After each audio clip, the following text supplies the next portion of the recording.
असां जी बजुर्गों तो सुनिया कि बंदे नूं बेजौक नहीं होना चाहिए, बेअमल भावें होवे लेकिन बेहया नहीं होना चाहिए। मैं इस राज नूं थोड़ा जिहा जानने की कोशिश की है तो जिथों तक मैं पहुंचा मैं तुहाडे दोस्तों के गोश गुजार करे ना गौर करया है। अल्लाह ताला दी पाक जात जानदी है जो कुछ भी आए सोहनी जात ऐबां दे परदे पाए होण, अल्लाह ताला सब दे ऐबां दे परदे पाए। बेअमल वो हुंदा है जिहड़ा तुहाडी गल सुन लैंदा है, तुहाडी चंगी नसीहत सुन लैंदा है, तुहाडे नाल वादा भी कर लैंदा है कि मैं इस ते अमल करेसां लेकिन अमल नहीं करेंदा।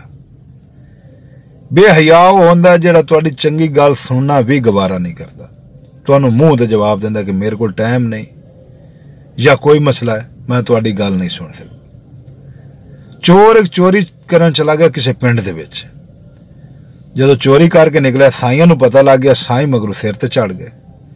चोर नूं मालूम होया कि हुण मैं नस नहीं सकदा।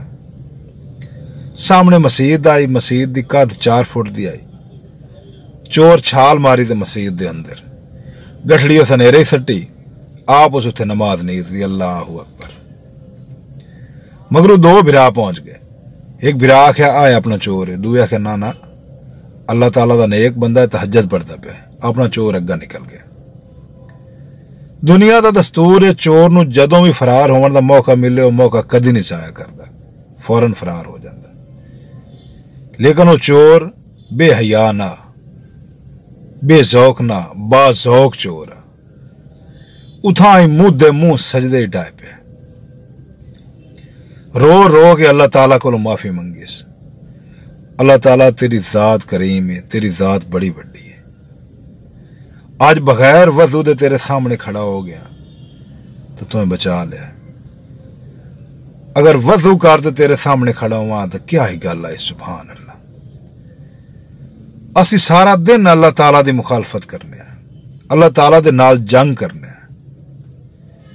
सुबह उठ के अल्लाह ताला दियां नाफरमानियां शुरू करने, लेकिन रात नूं उसे पाक जात दे दस्तरखान ते बह के हज़ारां नेमतां दे मजे लैने, हज़ारां नेमतां तो लुत्फ अंदोज होने। लेकिन एक बारी बावुजू हो गए उस फरमान दे मुताबिक उसके अगे अगर खड़े हो जाइए तो क्या ही बात है।